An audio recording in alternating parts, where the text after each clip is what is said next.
Should be live. I'm just going to go check it. I'm going to go just tweet out. We should. Yeah. Looks like we're live. Good. Yeah. All right. Nice. So you had a good weekend? Just stayed up late watching soccer? Exactly, man. I just who did I end up watching? I ended up watching Seattle, which was a bit of a stinker for me because I had a Seattle stack, and but who was the other one? San Jose. They had the win, but not quite the result I was looking for. Espinosa didn't really do all too much for me, which was a little bad, but yeah, can't complain. How about you? What was your weekend like? Dude, it was days in a row. That's Spent what it since is. college. So you're not sick. You just No, I'm sick. Well, my body is worn down. 5 flights in 7 days, and an abundance amount of alcohol will wear you down. So yeah, voice is a little different today. I'm definitely hurting, but we here. Dude, so I told you about this MLS wrap up, right? Have you checked it out yet? No, I've not been able to check it out yet, no. Well, you're welcome. I pulled it up and we can watch it together. And that way we can go through these recaps. This is sick. So I think this would be a fun little since this is not a live broadcast that we can air these because it's just showing clips. So it's like if we were pulling up YouTube. But yeah, wanted to go through it, dive through all this stuff here and recap the games. So why not start with always the headliner. Lex says, yo, what up, Lex? Yo, Lex, hey, buddy. Yeah, the headliner of Inter Miami traveling to Houston with no Messi. Crazy. This is what I talk about, like when people argue about DNPs and like rolling locks and stuff. Since MLS has its own, competition, it's just so simple. Like news came out Friday that he wasn't going to travel with the team, and I got relegated. Like my Division 1 in season, Messi, my captain, relegated right there, right off the rip. Yeah. That sucks. Like, and this is first one that we've kind of seen where he's not going to travel. I know there's congestion with how many games they've had right off the rip of this season, but that sucked. I lost out. Did you have a Messi lineup? No, thankfully. Lucked out. I don't have a Messi, mate. Unfortunately, I'm not that minted. Unfortunately, it is something it's something I'm actually eyeing up. I'm doing this Road to Glory thing at the moment, and I've got in season and classic. I just find classic more fun at the moment. I find it less stressful. So my idea is getting rid of my in seasons, hopefully, and maybe picking up all MLS in seasons. Yes, and then hopefully picking up that rare classic Messi. That's the plan. Huge. All right. Well, hey, I'd give you my classic Messi for some of your in-season cards. Maybe we can make a deal. Maybe anybody else in chat wants to take a look at your gallery. So rare cap. But you're more limited, aren't you, then? Yeah. But hey, I told you I was looking at rares. I just got into it last night. Couldn't sleep. I was up at 2 a.m., 2 to 6 a.m. That's why you're getting all those messages from me early morning. Like, what the hell is he doing? Couldn't sleep, man. All I was doing is freaking coughing all night. But yeah, so this Inter Miami game yesterday, did you watch it? Yeah, no, I did because I had but Suarez. What a game he had. Let me pull this up. Can you hear it? From the 2-2 draw. I can. It's a bit loud. Including no Messi on this trip, but Miami turning the ball over early and punishing the Dynamo. Houston causing their own problems. Is that better? That's probably better, yeah. Suarez, please. Okay. Dude, look at this. Turnover here. Suarez one flick. He was player of the game. Such a good start for Miami. Yeah. Almost player of the weekend. If it wasn't for Ty Baribo. I don't know about for you, but for the stream, it's quite laggy. It's not so fluent. Oh, I see it perfect. Yeah, maybe it's just me because I'm driving the ship. Let me know. Does anyone else, Lex and things like that? Is this smooth for you? Because it's not for me. It's quite. Is it laggy? Yeah. Like to a point where you don't even want me to show you this highlight? It's not worth it. You're even lagging as well. That's crazy. So, well, that sucks. We'll have to figure that out because this is a perfect tool to look at this. I think it might be your PC live streaming, recording, and also playing the thing. I think it's might be a bit hot. A lot of work on my Mac, huh? Yeah, on my Mac laptop, especially for a Mac. Yeah. Moral of the story is there was 2 guys on the whole weekend who scored perfect 100s, and your boy Suarez was one of them. One of 2. So he had, I believe it was 1 goal and 2 assists. Is that correct? 1 goal, 3 assists. I think he did 3 assists. He had the hat trick of assists, huh? Yeah, I could have sworn it was. Let me just double check that just to make sure I'm not talking out my arse. But yeah, 1 goal, 3 assists. Yeah, got 90 decisive scores with 10 AA. How about you take over? You take the ship, and you show your screen. That way, this Mac isn't in freaking overdrive. I guess. Lex says Houston aren't looking like they'll be competing for anything this season, which is sick for me because I'm gonna drive down to Columbus on Saturday. I'm gonna go to the game, 2:30, which is perfect. So I was gonna try to see if I could go to FCC after, but to be honest with you, it's a lot of driving. Like it's gonna take me 4 hours to get down to Columbus, and then go to the game, and then it's like an hour and a half drive down to Cincinnati, and then I'd have to drive an hour and a half back to Columbus. I mean, we're talking that's if my math is math, and that's 7 hours of driving in one day. I'm like, yeah, man, I don't know if I want to do both of those games. So I think I'm just gonna go to the crew game on Saturday versus Houston. So it should be a hopefully easy dub. My crew stack should be lit. But yeah, so you got it pulled up here. You're right, 3 assists for Suarez and a goal. Yeah, it was very nice. I watched up until I think about the 70th minute or 75th minute. That's when I called it a night, and I was like, okay, I've got to go to bed. But yeah, it was quite good. He was like, you can tell there was certain points in the game where he was just like, okay, you can tell he's getting old. Do you know what I mean? He looked a bit lethargic, a bit thing. But then there were times, like you showed on the first assist, where it was such quick thinking when the ball came to him, knocking it straight over, and then obviously scoring from it. It was really good. So I'm happy with that. I've got this lineup that I had here, which I'm really gutted about. I don't know if you can see that properly. Oh, you didn't captain him.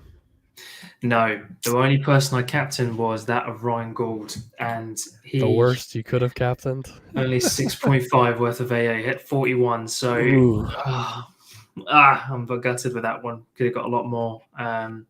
421 points from them as well, so it wasn't even that bad of a score. So if Gould had done his usual, look at my boy Mo Farsi getting the assist. I know. Yeah, he came up clutch for me. So yeah, he did really well. I'll take that in-season Mo Farsi off your hands if you want to make a little deal.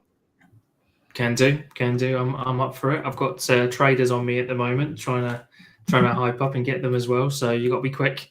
But yeah, you can't hook your boy up. Come on now. Oh yeah, I can hook you up. That's fine. I might even gift first dibs. You know what? I might even gift you a little card. Just being all around so rare. If you're going into rare in season, I might gift you. I'm gonna dabble. Yeah. So dude, let's talk about Segovia and Allende. That kid. Allende, two games that they have played, and holy shit, dude, these kids are on fire. I was wondering like how they would look without Messi. Dude, these kids are popping off. And I say kids because we're obviously a little bit older than them. We're talking about 25-year-olds. But dude, that's nuts. Like you're trying to sell him too. Ooh. Yeah, I picked him up, but yeah, it was really good. What a goal, by the way. Did you see it? Oh, I saw it. I was gonna show these highlights, man. But I guess if they're crackling. So yeah, dude, unbelievable. So good. So it's I have to say, man, like I was not anticipating this result 4-1 away at Houston. But that has me two things: optimistic about Inter Miami when Messi's not playing, and number two, bullish on the Columbus Crew for this weekend, because my gosh, if Inter Miami can do that away at Houston, what can the Crew do with Wilfred Nancy, as I would argue the best coach in MLS right now? Yeah. What can he do at home? Is it going to be another 4-2 banger like they had week 1 and Diego Rossi masterclass? We shall see. So I think I'm gonna have to go and bring my camera, do some live footage, and maybe make a little video out of that. That'd be pretty tight. That would be quite cool. But yeah, man, what a game. So the other game on Sunday was Vancouver LA Galaxy. Let's jump over to that. So obviously that hurt you with Ryan Gold not really doing anything. You said 6 AA is what he got you? Something like that, yeah. Or Buzz, by the way, Ellis has said he's apparently in queue or something. So I don't see him. You might need to send him the link for this one, because obviously we had to go over to studio. But yeah, Vancouver obviously beat LA 2-1. I wonder if I can zoom in on this properly, see if it'll give me a proper. No, it's not. So it's okay. It's a bit better. So yeah, winning 2-1. Brian White, I mean, if anyone saw the stream on Thursday, if anyone joined the stream last week, hey, there he is. Oh, there he is. Hey, man. We're just about to talk about the Vancouver game. So how Brian White obviously had perfect timing. Had scored. Yeah, he came in perfect timing. So it's it was a good goal. Vite as well looks phenomenal, by the way. He's playing so much better this year than he was last year. Obviously, it's only been a couple of games, but he's playing out his skin at the moment. And what a cross that was to Brian White. And it was a shame Gould could not be one of the goal scorers or goal contributors. So I'm a bit gutted with that. Dude, Hirsch was right. Were you guys talking about? Was this on Thursdays when I wasn't there, or was this Mondays? We probably spoke about Brian White for the good part of half an hour, I think. Oh, it was so funny. Like you said, we spoke about him for ages, and we were having a debate in the chat because basically we built Jonesy's lineups, and you did this on Thursday. Yes, yeah. He was adamant he did not want Brian White in it, or Arango, by the way, which both of them scored on the weekend, which is funny enough. So he needs to start listening to your boy Cap and Ellis, because we do this stuff real good. And yeah, obviously both of them score. I think Arango put up stupid AA as well, but we'll talk about that later. Hershey even said, "What I tell Jonesy, Brian White will score." Exactly. Yeah. All three of us said that. Enrique, I remember, was in the chat as well, and he said that as well. We were all waxing lyrical about Brian White, and he was just not rating him. But eventually he did put him in a team, just for, I think it was Lewis Morgan, one of his players, not to play. So that was quite funny. It's quite a bit of sweet relief. Fullbacks did pretty well in that game as well, by the looks of things. Yeah, the left back. You called the score, huh? Wow, that's huge. Did you jot down notes, Cap, with like everyone's lineup score predictions? No, we didn't really do it, to be fair, this time round. Because we didn't really go through every game. We went through a couple pointers, a couple of games that we felt were the must watches. But yeah, I think I can't remember. I would have thought anyway that Vancouver would have beat LA. I just had a feeling. I like Vancouver. They're one of my favorite teams, and how they played the week prior and how LA played, and their midfield of LA looked rubbish. I would have thought that would have been a win. I don't know about you. I think everyone in the chat as well. I think we all could pretty much call this one. That LA side is just not the same starting lineup to the back end of last season. And Vancouver Whitecaps look pretty good, so probably as expected, right? Yeah. I mean, that's terrible from the MLS reigning champs. You're going two L's to start the season, and one you're playing at home to kick it off last week. And what a blunder that was for them. I mean, at least I guess the positive is they got on the score sheet with Peck. But yeah, that's not good. That's not a good start. Just goes to show how valuable Ricky Puig is to that team. Yeah. And he's gone for 6+ months, we said. Pinster as well. He's out for a bit. That's bad news for them. I mean, that's like borderline. You need a heavy push towards the end to probably make the playoffs. But crazy. What a Saturday. What a Sunday. Dude, I picked up that kid from Vancouver in rares in season. That Nelson kid, super fast, that winger. So, but Hershey said, man, Veet, he's taking a good jump. Love what I'm seeing from him. Yeah. Yeah, that's awesome. I to be honest, I didn't really rate anybody on this squad besides Ryan Gold, and I should throw some respect on the Brian White name. Obviously, you guys are bullish about him. What's that? Three goals in 2 games? Some of the cup, maybe. I don't know. He's doing pretty well. Yeah. Hershey says Galaxy are frauds and posers. Our trio in midfield just outran them. Super lucky with the goal too. Sloppy defending. So, yeah, that Galaxy midfield looks so different. Wild. I wonder if I can let me just bring that up, the LA Galaxy midfield, because when I was looking at it the other day, I was like, that's not right. Because I was looking at it like, you've got all here. The goodness isn't great. Look at that. How much has changed from Ricky Poog, and it's just crazy, isn't it? Panso as well is obviously missing on the left side. That's obviously a massive loss for them. And look at the strikers. Look at the state of that, by the way. I can't. It's crazy considering, like you said, you wouldn't have thought these guys won last year. You know how much has changed. Honestly, it's crazy. You know who Miguel Berry played for before the LA Galaxy? No, I can't remember. Who's that? Columbus Crew. Crew. Look at that. They buy. He's a big chap, isn't he? He's quite tall. Yeah. I remember him being quite stumpy in the game. Yeah, he's a little thick boy, but dude, like 2 forwards, Miguel Berry and Christian Ramirez, both coming from the Crew. It is. You look at that squad and you're like, oof. Really, the only person who entices me is Peck, right? Everybody else, even Marco Royce, like when they brought him on, I think they thought that he was going to be he had the hype of like Zaha coming in. Like everybody wanted him. Charlotte got snubbed trying to bring Royce in. And instead, Galaxy brought him in. Not the same, isn't he? He hasn't done much, which is wild. I always do. I don't know about you guys. I always knew this was going to be a case. I think with Royce and his injury record, even with Dortmund being rubbish, he was never going to last 45 minutes. I just knew it. So that's why when everyone kept saying to me, "Oh, you're going to get Royce and stuff," before 35 years old. Yeah, I just was not intrigued one bit.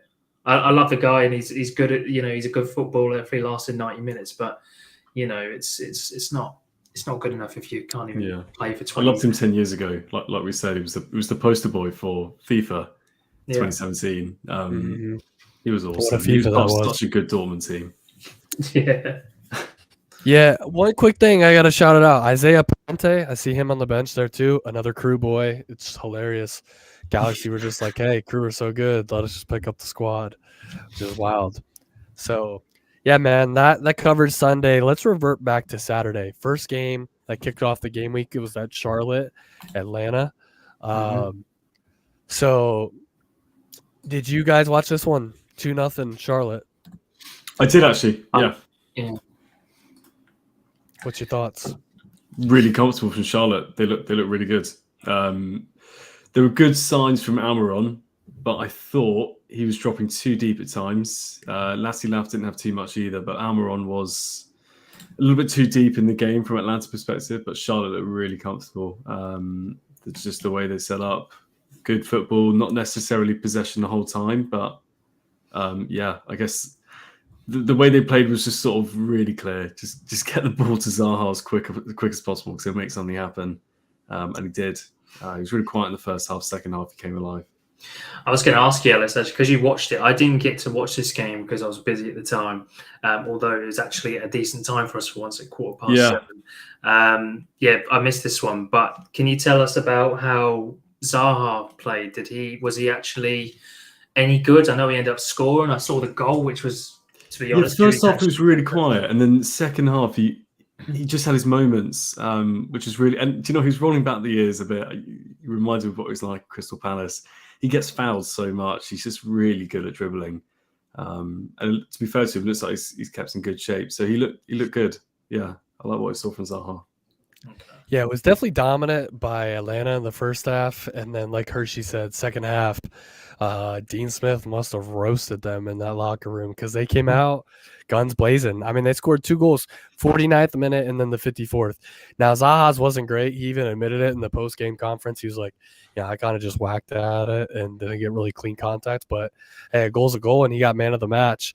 And do you see like what they do for man of the match there in Charlotte? Yeah, I must admit. Put him on like a freaking throne, and Yeah, then, he gets like, the crown, doesn't he? It's the most American thing I've seen. He gives like the Burger King kind of crown. badass, man. Like look at the MLS doing like different stuff to like stand out. I think it's sick. Well, one thing I did notice, good turnout from the fans at Charlotte. I was really impressed with that. Yeah, that was I think 54,000. I think you look over the years of what they had for their home openers, it was, which is crazy, it was the worst home opener they've had in their seasons. But I mean, still, like I think the total attendance was like 54,000. 54 is really good. It's about the size of St. James's Park for Newcastle. That's really good. Wild. So, yeah, man, dominant performance by Charlotte in the second half. I think Charlotte next week have Inter Miami away. That'd be good. I'm gonna double check this for us. Sunday, 4 p.m. my time, so 9 p.m. your guys' time. Inter Miami at home versus Charlotte FC. Kalina versus Messi and Suarez and co.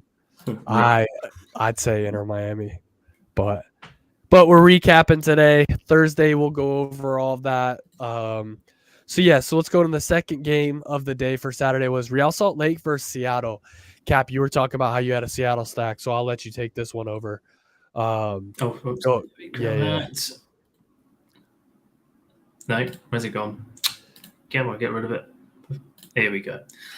Okay, yeah. So I mean, I watched again the majority of the game. Let me just bring up the lineups here, and you can tell by the player ratings. Real Salt Lake actually did really well. They actually looked really good. Midfield looked really good as well. Defensively, they're very solid. Seattle couldn't really get going. I mean, it didn't help that Nuhu scored Tolo scored one of the worst own goals I've seen in a while. What was he doing heading that down into his own frame? I don't know, but yeah, that he starts pointing. He's like, what? And I'm like, bro, what are you doing? Honestly, he's terrible. So yeah, I don't rate him because of that. But he ruined it for me in the first 5 minutes because that frying goal. The only decent player when he actually got the chance was like Rusnak.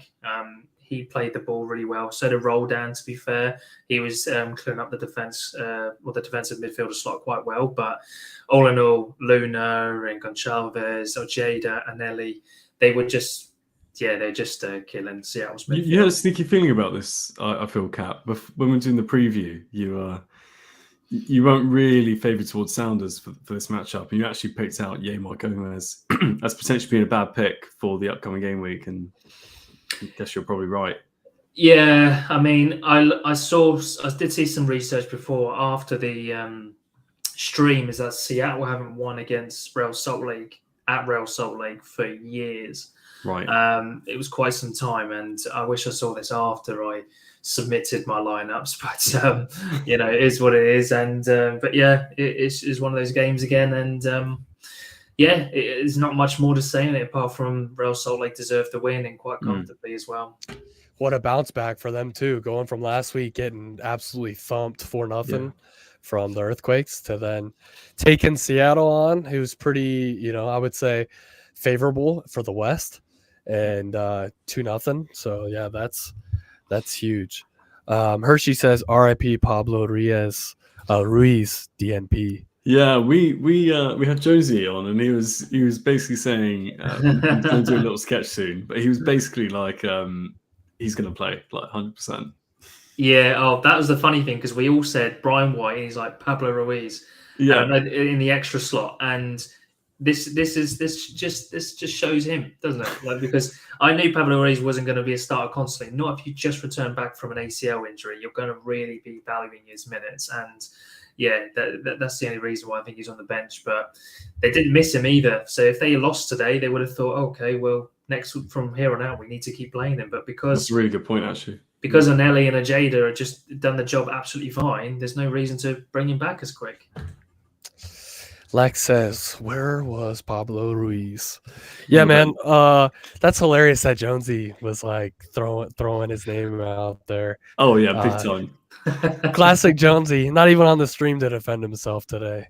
So where is Jonesy? That should be the question. Where is Jonesy? I don't know, everyone tweet him. Terrible. So yeah, man. Credit to where credit is due for Real Salt Lake. So next game, Columbus Crew clean up again, and they beat the New England Revolution away, 1-0. Crazy, that's a good away game. Victory, isn't it? Yeah, it was super windy. I was texting a few of my buddies, and they were like talking about going to the game, and who live out there in New England. And I said, what's the wind like? They're like, dude, that's the deal breaker. It was like at some points they were getting like 40-mile-per-hour winds. So if you watch the game, like it's like freaking the flags and everything is moving crazy. But Ajejo scored off the bench, right? Did we miss this comment? Going back to it, you can pull that up real quick, Cap, if you want.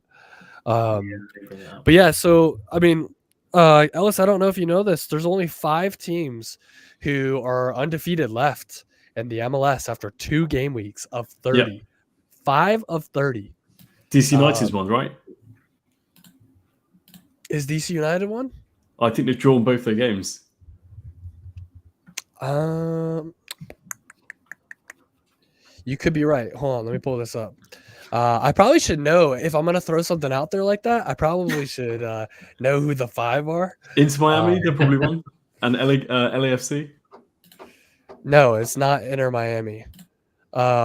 Philadelphia Union have 2 wins. The Crew have 2 wins.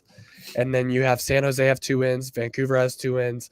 And LAFC has 2 wins. So talking about the 5 perfect teams. Sorry. Oh, sorry. 2 wins from 2. Yeah. Yeah. So, but those are the 5. So Vancouver, San Jose, and LAFC, 3 in the West and 2 in the East.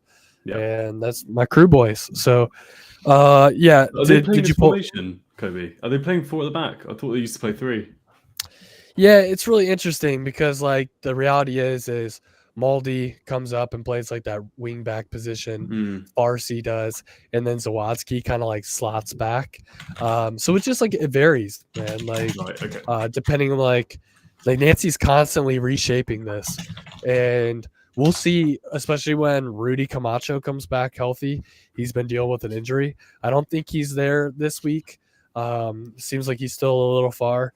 But when he comes back in, I mean, he's the enforcer usually, which right now it's kind of like, hey, if you can do 1-0 away, that seems pretty consistent with a good defensive line. I don't know how you move from this. And Maldi's been playing well. Shaburko's been the star. Steven Moreira was Defensive Player of the Year last year. And then you got Mo Farsi, who just got an assist. So Mo was like kind of, I thought, the one man out in that you would slot Moreira as that right wing back and then put Rudy back in here.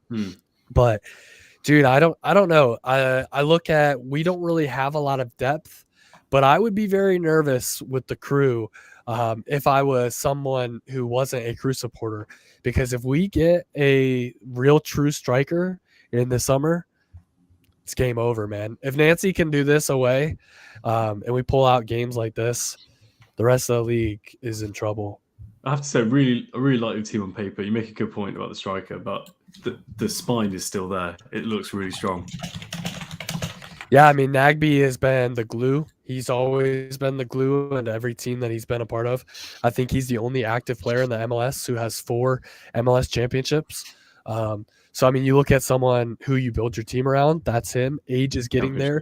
And Zawadzki is kind of like the next Swiss Army knife, per se. He plays every position, even goalkeeper. So, yeah, I mean, like, there's just a lot of good pieces here. And I think if we can get another DP, dude, it's over. So a lot to look forward to, and I'm stoked for this weekend. Gonna play Houston at home. We'll talk about that on Thursday, but yeah, I can't nice wait. one. You got the young Canadian lad, Jason Russell Rowe. You'll be fine, Hershey says. Hey, he did get a goal. And to be fair, it was a good goal too. It was on his left foot, which is his weaker foot, and he struck it perfectly back post in the corner. So, give credit where credit's due. He was, if I'm not mistaken, so the MLS Next is like the league that's kind of like the feeder for MLS teams. It's all the young kids, and he was player of the year for the Crew too. And I think for the whole league, actually, he had the most goals, and that's why he got brought up to the team. So, yeah, man, I think he's a good piece for now, but I mean, I'd be lying if I were to say I would be fully confident in him. I don't think he's the guy going forward. I think he's just a good filler and potentially a good guy to help give some rest. So, but yeah. Anything Carlos, to say about the Revs from their perspective? Would I what? Anything to say about the Revs from their perspective? Caleb Porter, old Columbus Crew coach. It's nice to see him take the L. From the Revs perspective, dude, to be honest with you, Carlos Field needs to step it up. This is 2 games back to back where he hasn't really done much. This is at home. Campana, I truthfully was bullish on him getting a move away from Inter Miami. I thought that this would be good for him, and I think they just still need a little time to gel. So I'm not gonna totally call them out yet, but I think if they don't get better results here in the next 3 games, I would be sounding the alarm. And that's troublesome 5 games into the season because we dominated this game. So, and that's crazy when you dominate at home this early on in the season. Like, you can't even blame it on rotations and injuries and stuff. Like, just their guys were non-existent. So Hershey says, heard it in commentary, I'm not that of a sicko. Funny. So yeah, man. Let's jump into the next game that we had, and that was New York Red Bull versus Nashville. Now, I'm not gonna lie, you guys were like texting like anybody watching this. Did you guys see my picture I sent in Discord? I'm not sure I did. No, I don't think so. I was partying, so a lot of red Solo cups with the MLS 360 in the background. Honestly, one of the most American pictures I think I've ever seen. The red plastic cups, beer pong, beer dye, all that stuff, all the boys. I was just like, so I saw the highlights, but I didn't really watch this game. So if one of you guys saw this, I'll let you take over. We did a preview. And again, Cap really pointed it out about the sort of past results. It looked heavily favoured towards Red Bulls, like a Red Bulls or draw, and I guess that's exactly what happened. Yeah, I mean, I didn't get to watch this game. I think wasn't this? Yeah, this was the game where it was like very low scoring. So again, This obviously this was the one that happened, but it was Nashville 0-0, never scored 0-0 and 2-0. So, and bar the friendly there. So we always knew from what's gone on in the past that it was going to be a low scoring game. And what a goal, by the way, from Forsberg, can I add? Was it good? Oh, it was a beautiful strike. Very, very nice. So that was nice. But like I said, I didn't really get to see the game. But it looks like, again, from the ratings-wise, from Flash Score, it looks like, again, New York were all over them. And from what I heard, because I was watching another game at the time, New York looked really, really good, really solid as well, both in the midfield and defensively. It's funny to see Choupo-Moting not get a goal get his goal tally moving yet. That's a bit of a weird one, but the guys either side of him have done. But hopefully there's more to come from New York because I think they're going to do better than LA this year. Yeah, Kobe, didn't you say as well? Didn't you watch a bit of New York in the first game week? You said they looked quite good. No, they played FC Cincinnati and last week, so just but to be honest with you, like there are pieces here to be happy about. You mentioned Forsberg. I was trying to pull up the highlight of his goal. Credit to him. Outside the 18, he buried that back post. But Choupo-Moting, you bring up, hasn't hit that yet.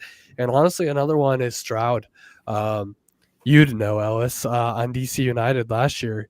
Yeah, He was really good. I mean, he was a great piece, supporting piece to Benteke. And I think if they can really get him going and really be that piece to provide for Choupo-Moting and Forsberg, that's a solid trio. I mean, honestly, one of the better trios, I would argue, in the MLS. Nashville, though, like Hani Mukhtar, That's man, awesome. you're supposed to be the guy. Like 2 years ago, Hani Mukhtar was like the face. And I think 3 years ago, he freaking won MVP. So, wild. But yeah, that goal from Forsberg, chef's kiss. That was. By the way, that Edelman player, he's a really good under 23 player. He's broken into that team over the last couple of years. He's pretty solid. I think he's like 19 or something. Watch out, maybe he makes the men's national team for the US. We'll see. Hershey said as well, there's 2 Strouds, Kobe. Yeah, I thought you were talking about maybe the wrong one. Am I talking about the wrong one? DC's still got their Stroud. Am I tripping? Isn't there like 3 Strouds? There's quite a few of them. I think there's 2 at DC, 1 here. There might be more. I swear. Dude, that's hilarious. There's definitely 2 Neelises, isn't there? Yeah, Neelises. There's Sean and there's who's the other one? I don't know, but there's one that's good and one that's not so good. yeah. Sean's the good one here, I think. But Jared Stroud is the DC one. Yeah, that's what I thought.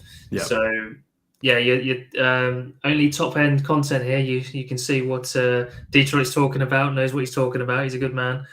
My fault. Stroud. He's like, not everyone has the same last name. That doesn't make sense. Dude, that's hilarious. I really thought it was that guy, but so hold on. Let me I'm gonna show you something. So show on the screen. So this was ranked the number 3 play of the weekend, and this is Forsberg's goal. So if you guys can see this.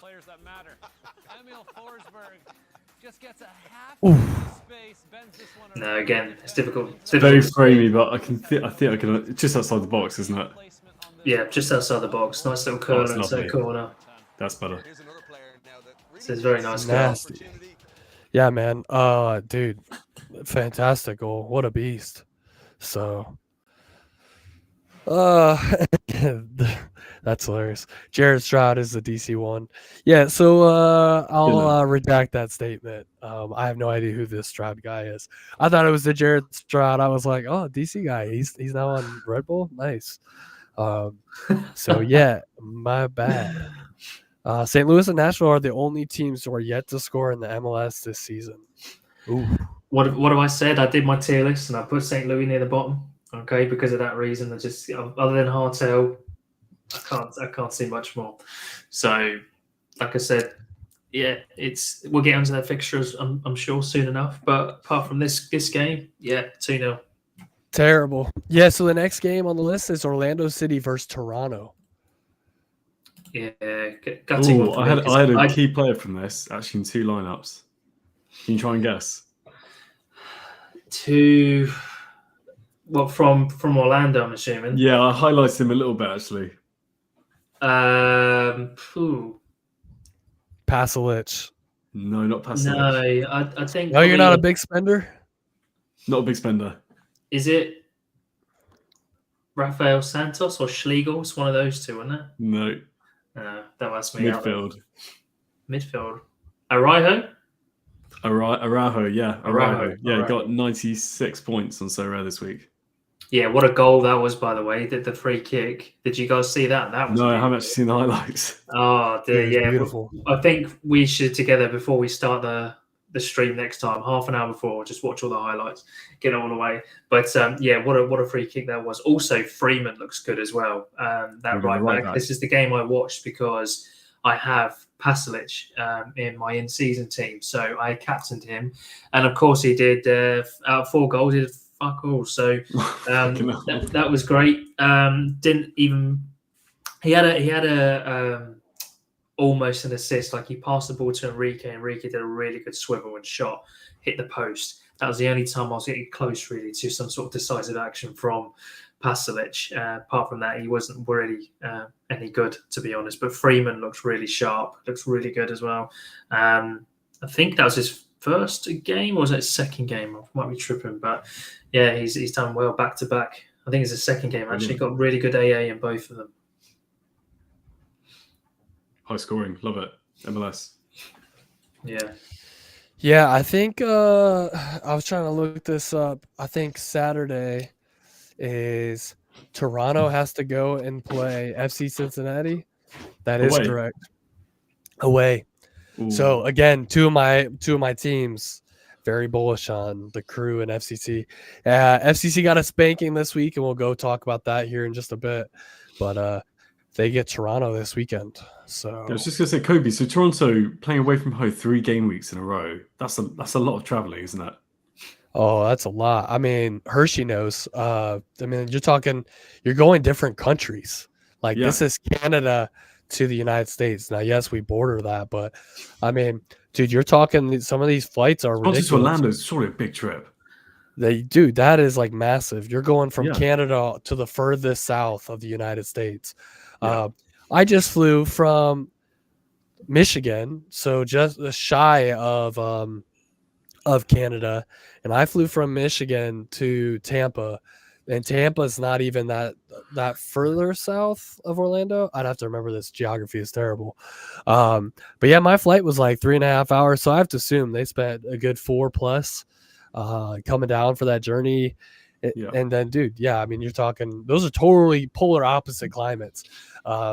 Florida this week was like 70 and sunny, and then Toronto is like freaking cold. So the journey is very long, Hershey says. Yeah, it definitely affects training days, doesn't it? And recovery. 100%. I was going to say to you guys, obviously we're not on the game just yet, but do you know how many games in a row Montreal have away? I'm going to guess 4. What do you think, Detroit? Well, you make it seem like it's a big deal, so I'm going to guess 5. Including the game that's just gone, 6. That's terrible. How do you do that as a schedule? Yeah, I'm not sure that should be allowed. 6 on the bounce. Let me just see if I can just pull this up to you guys here. So I'm guessing they'll have a pretty good run after actually, that. Hopefully. Let me just bring up somebody like Duke, for example. Obviously, like I said, the game's just been 1 Whitecaps, DC, Nashville, Chicago, Columbus. So 1, 2, 3, 4, 5, and 6 has just been before. And also, wait, so this is pulling from last year's? Because there's only 2 game weeks for this year. So you're talking Vancouver and then DC. What do you mean? Wait, hold on. What was the last 2 games? The last 2 games were also away, Atlanta and Minnesota. The Minnesota game was the 2nd of March, so yesterday, and Atlanta one was on the 23rd, the week before. So they've actually not played a game at home and won't do till game week. Oh, these are all upcoming fixtures. My fault. Yes. Dude, yeah. That is brutal. So, yeah, they've just got all their fixtures. So that means they would have played, 8 on the bounce away from home. So, dude, if you're a Montreal fan, you got to be absolutely livid. That is the worst thing I've ever heard. Yeah, you got to brace yourself. Yeah, so Lex says Earthquakes have a lot of home games in a row. You want to pull that up real quick? Like take that's nice. Christian Espinoza. Slice of the pie with Earthquakes, don't we? Yes. So you got Minnesota, Colorado, Sounders, DC. Yeah, they got quite a few, which is nice. Hopefully they do something against these teams because they're not the best away. So I was gonna say players to target: Minnesota, Colorado. Those are 2 really juicy matchups. Yeah, come on, my boys. Me Espinoza. Hopefully he does something there. That'd be nice. So next game is Philly FCC. Man, what can I say? I've spoken so highly of this Baribo as well. You have. I've again 3 goals. I think he had 2 goals last game. 5 and 2. Like, he's just really good. He just knows where to go. His attacking positioning is really good, and Yeah, I'm excited with how Philly are getting on. What is it, 8 goals now in 2 games? I mean, they're scoring goals for fun. So I'm guessing Cap is extremely clinical. yeah, he has been clinical. Like, again, if I was to maybe pull up the, we go back to solo dating here, gone for Baribo. Now, this is when he started coming in when Carranza had left.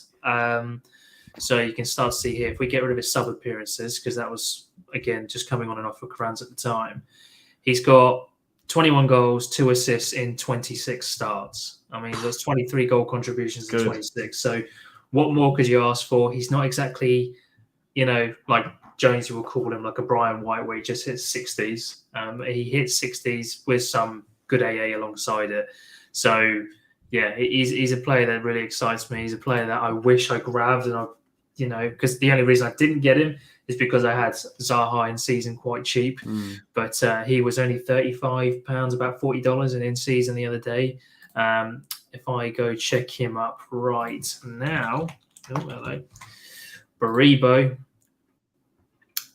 in the in-season rare, he's going his classic has shot up. £124. So wow, God, I wish I picked him up. But yeah, even his classic again is shot up again. His classic in limited was about 40p. Yeah, I picked him up for about £8 or something, like £6, I think, for Baribo, his classic. So again, I'm making really nice pennies there. But yeah, I'm really bullish on someone like Baribo and Gazdag. By the way, Gazdag's doing really well. I think 2 or 3 assists in the last couple of games, maybe even 4. And Wagner. I mean, they've got a really good team. They were just underperforming last year, so I'm not sure why a lot of people had them down. But who knows what they could be like. I could completely change my mind in a couple of weeks where they get dicked by everybody. No, my luck. But apart from that, yeah, he's good. So the reason they had him down was big coaching change. Jim Curtin was their coach for like 8+ years, and then this year they went in a different direction. Dude, looks like a hell of a direction. So they hired the coach who was the St. Louis City coach for the inaugural season, which, if you remember then, everyone counted St. Louis City out. And then St. Louis City came and I think they finished first place in the West. They weren't Supporter Shield, I don't think. But they shocked everybody, right? It's kind of like San Diego off of the first week. No one really thought they would do it against the reigning champs in LA. And so you got to give credit where credit's due. It's a great move to move on from Jim Curtin.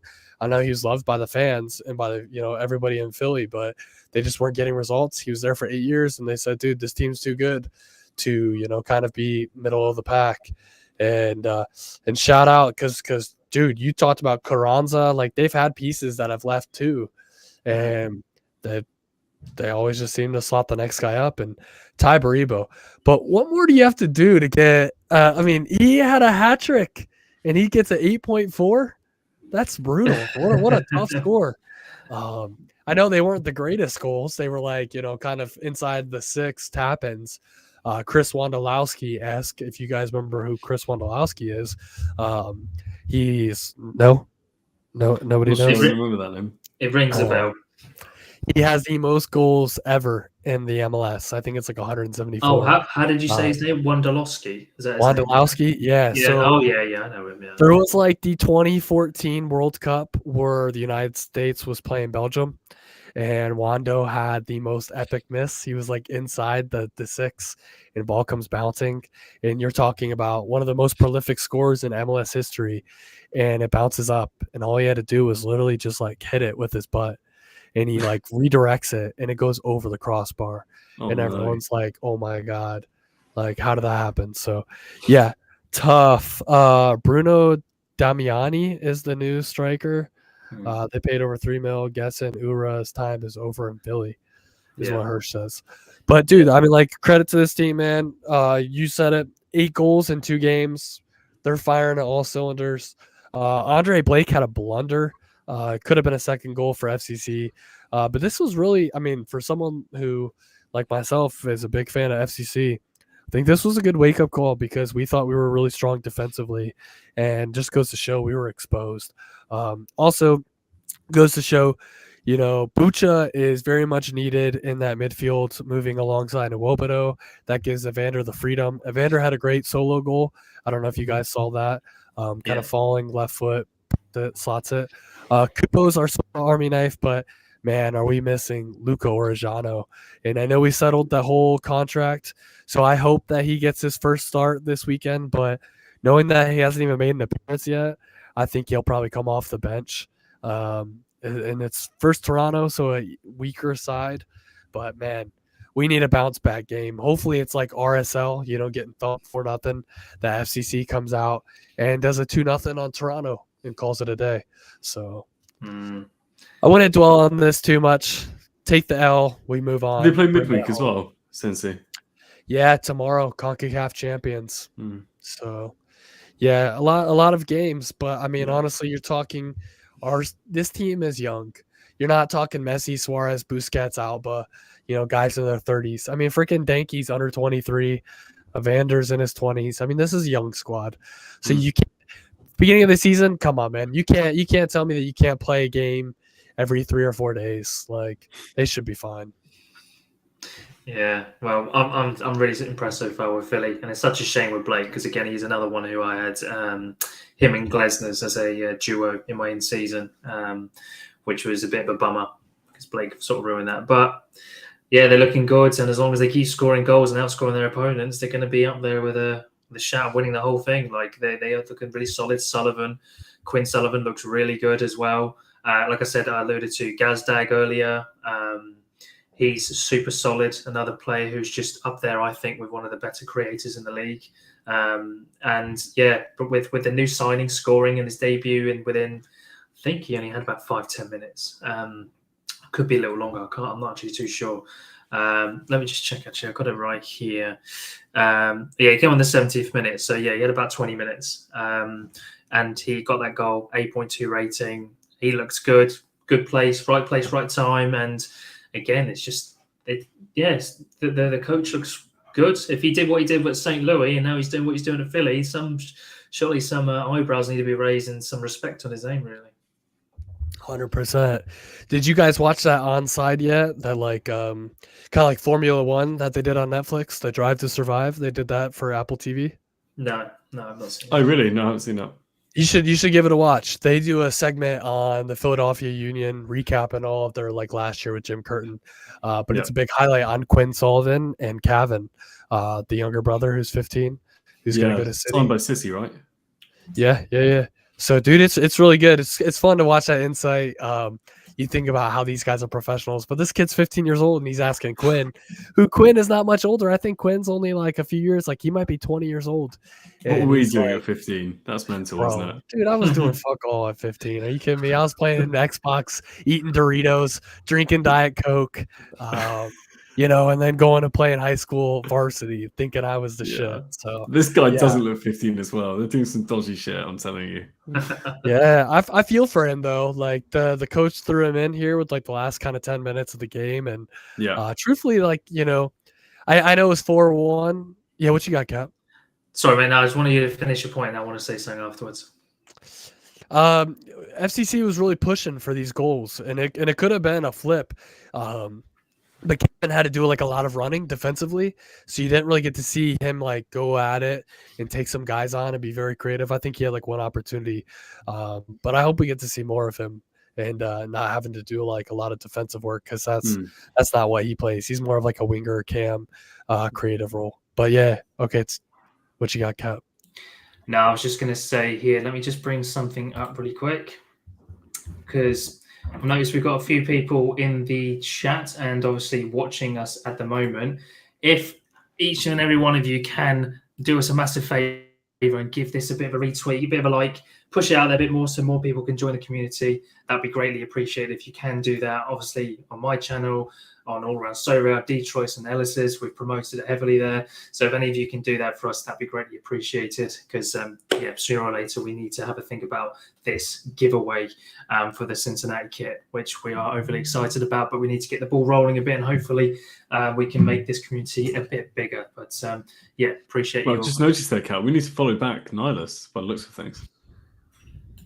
Have we enough?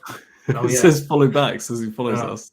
Don't worry, guys. It's done now. Yeah, it's done. No, you go. It's done. It's good. But if you guys can do it for me, that'd be greatly appreciated. Because we've thoroughly enjoyed doing this, and it'd be lovely to have more and more people joining us and getting some insight from us and from you guys as well. It's really good to see supporters from Vancouver, St. Louis, DC, everywhere. It's really, really cool. So if we can get we can do that, that'd be brilliant. Yeah, we love getting to know you guys. Just like we've got Hershey and Lex in the chat. Just say hi, even if it's your first time you got anything. Like Cap said, we just want to build a community here. So that'd be really nice. Dude, did Cap tell you my mistake when we did just a twosome stream on Monday, Ellis? No. I was following up on Twitter, just like watching these numbers grow with like who was joining us. And I'm telling Cap, I'm like, yo, we got 150 people in the chat. Like, what's up? And it was views, not viewers. So right. I misread that. And Cap was looking at me like I was on drugs or something. He's like, dude, this guy's freaking delusional. What the hell is he talking about? But I was like, holy shit, man. This was like our almost famous moment. I thought we made it. And no, we still got some work to do. So the retweets and the favorites and the comments are very much appreciated. So man, shout out Lex and Hirsch. You guys are real ones, always being in here. And man, we always love the insight. Did I miss that we weren't following our CEO? Is that what you said? I was like, no, nothing there. Not only the guy who retweets our stuff, throws the support. Yeah, you guys need anything from me? How can I help out? Grow the channel. He's been trying to message this whole time, but we're follower only. Like brutal. So man. All right, next game we got is Chicago Fire DC United 2-2. Ellis, this is your team. What's the extended highlights for this? Look, DC just have so much attacking threat. They look really good going forward. They've got a lot of good pieces. Defensively woeful. They're just not good at. Well, actually, to be fair to them, it was the same corner that they conceded from twice. The exact same goal they conceded from twice. So they didn't learn the first time, and then the same thing happened again. Benteke also missed a penalty in this game, so it could have been 3-2. They scored a last-minute goal from, I think it was. If you go to the bench, Cap, can I just see who came on? Yeah. Muriel. It's probably one of the goals of the weekend. It was like an overhead kick from a corner. It was really good. Oh, yeah. I saw that. Unlucky from DC. They've got to sort out the set pieces and defense, really. Well, I was a bit disappointed because I had Jonathan Bamba again in one of my classic teams. Again, didn't want to do anything. It's good to see Kuipers getting on the score sheet now with the 2 goals. Yeah, it's the same goal twice. Yeah. Yeah, and I'm sorry, how difficult is it to judge if Schnegg's going to have a good game or not?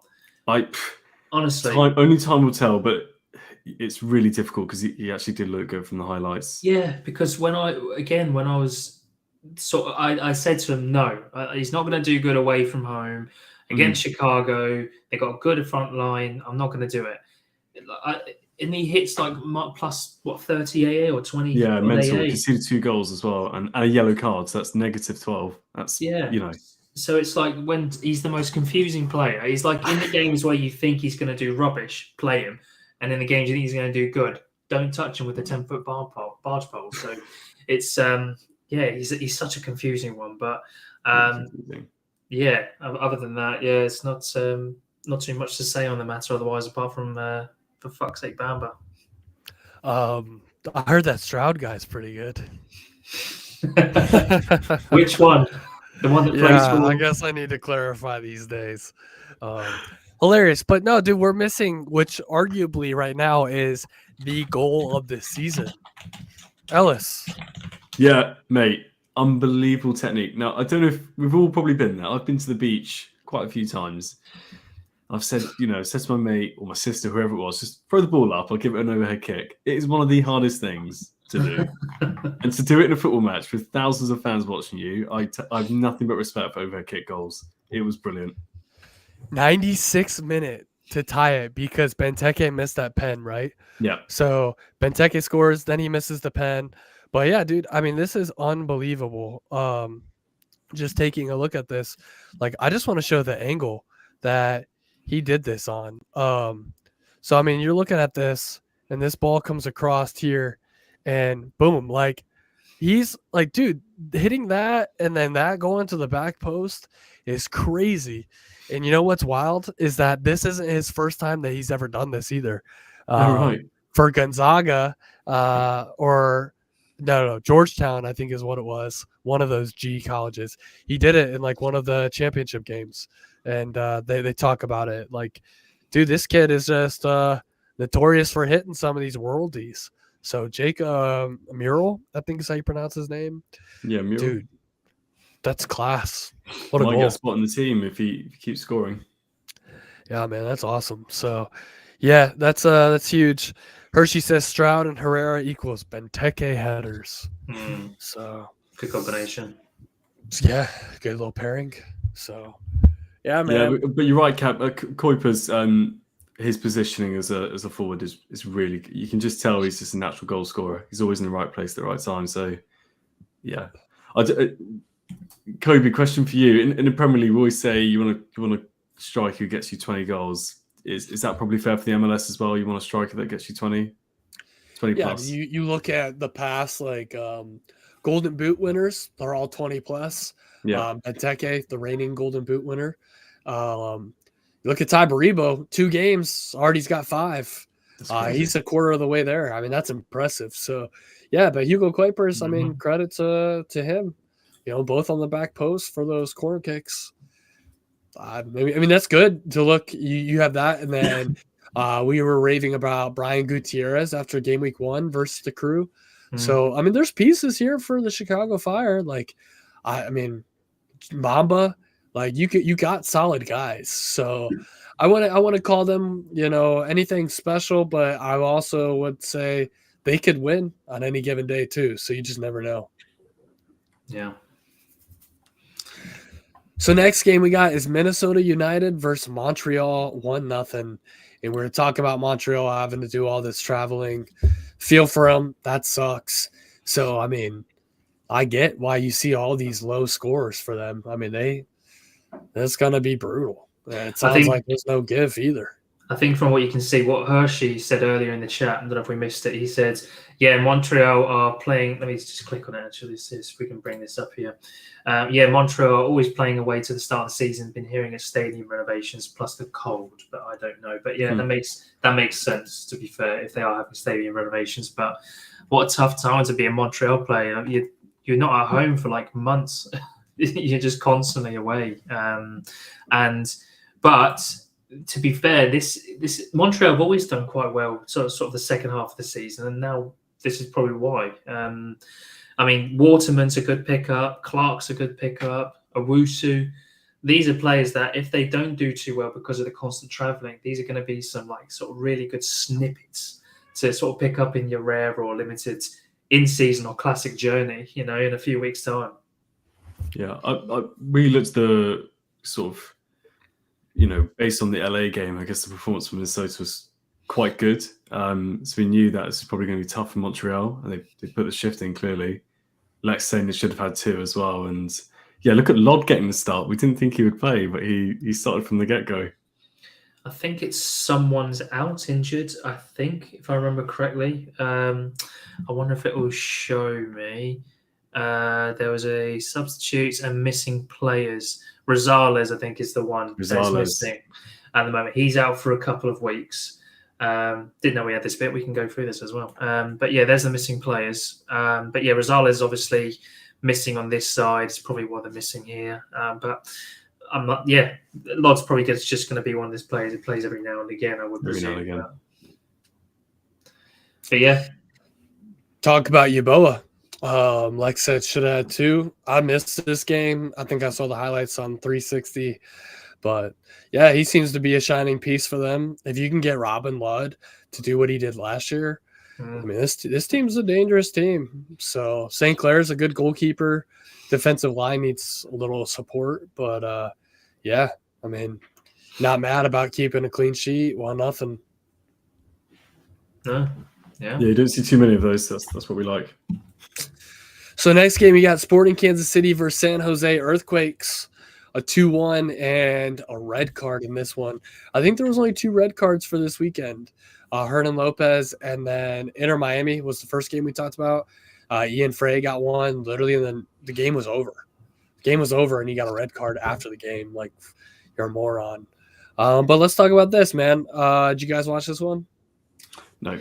Yeah, I watched this one here. I probably watched the full 90, and I mean, to be fair, like Earthquakes, they scored fairly early on, and it was from Arango, and he looked really good in the game. He looked really composed on the ball. He was nutmegging people, and just looked really good on the ball, just holding it up really well, playing it off really well, passing well. Espinoza was very quiet, I would say, for the first 70 minutes of the game. It wasn't really till the last 20 he started really to sort of chirp up a bit. But Sporting Kansas, man, they were still doing well, still holding up the ball well. Midfield was dominating the midfield of Earthquakes as well. You can see Lopez got a really stupid red card. I mean, it was so silly of him. Like it was one of those things where he was on a yellow card, and then he goes and does the most stupid tackle and like jumps in to another way, just nowhere near the ball. So it was just. I always feel like, just from a TV point of view, like you can see it coming, can't you? When a player's been slightly too aggressive, you think, why doesn't the manager just sub him off and just protect him? I don't think there was a lot of time between each yellow though. Was it quick? From what I remember, I don't remember it being that long. That's harsh. Yeah. So, but Rodriguez as well. Can I mention as well? What a player! He looks so good at this in the obviously as centre back there, just really reassuring. And he hasn't got that haircut. I don't know if you guys have seen him now. He's literally is it a big afro? Like a full-on afro, like That's Detroit's sort of like it's like Detroit's afro. Like mine. What are you talking about? It's the polar opposite. No, I'm joking. But yeah, he's got a cool ass mess, like afro, and you can just spot him a mile away. And but yeah, he looked really solid. Daniel pulled up a couple of good saves. Jovalic, I think, got that penalty in the end, which I thought was really harsh to give. It hits the player's hand, but it's quite close to his side from what I saw. The angle was a bit shit. But apart from that, I think Earthquakes probably just about scraped it. Is Espinoza playing as a right wing back as well? Or? For Espinoza. You talk about Espinoza? Espinoza, yeah. Yeah, he was basically playing as a right wing back. They're basically playing a 5-3-2. Obviously, it's away from home, so it made somewhat sense. And I mean, Sporting do have some good strikers or good forwards with Tommy Jovalic, and also I like Manu Garcia, really quick on the ball, good foot skills. You know, really close, good dribbling. So he's another one to keep an eye on. But apart from that, I mean, their defense looked a bit meh. But I mean, I think the biggest surprise, you look at last year, San Jose Earthquakes were arguably the worst laughable team. Yeah. And the transition they've made, Bruce Arena bringing in one of the best MLS coaches of all time, having him come in. I mean, last week they had 4 goals, and it wasn't from Chicho Arango or Joseph Martinez, your two marquee strikers. So now to have them on the – yeah, go ahead. Can you say Chicho Arango again? You said a very nice – Chicho Arango. Look at him. Yeah, you like how I rolled that R? He's practiced that in the mirror, hasn't he? Chicho Arango. Yeah. But yeah, man, I mean, like, dude, that's awesome. This is what you want to see if you're a San Jose Earthquake fan. This team's firing all cylinders. Your strikers now are on the score sheet. And Ellis, I went back and looked. So Hernan Lopez, he got a yellow card in the 45th plus 5. So literally right before halftime. And then halftime kicks, so the second half kicks off, and then the red card came in the 52nd minute. So, I mean, like, to argue that the coaches, Bruce Arena is probably like, hey, man, we're coming out here. Don't do anything stupid. 7 minutes in, he does something stupid. So like, Yeah. you can't control that. If this was like 80th minute, yeah, you're probably pulling them off. Like, okay, last 10, we need to make sure nothing dumb happens. But hey, they pulled off the W with 40 minutes of playing a man down. Credit That's really to them. difficult. That's really good from them. So, yeah, I'm bullish on San Jose Earthquakes. And we talked about like how they have all these home games in the next 2. Like, I'd be looking to pick up pieces, targeting Christian Espinosa. He might be able to get him on the cheap, like especially for him this week, not getting it decisive. I mean, you still see like his score, 7.1 with no decisive. No, why are you shaking your head? You're not getting him for cheap, that's for sure. What's he at these days? He's a little bit more expensive.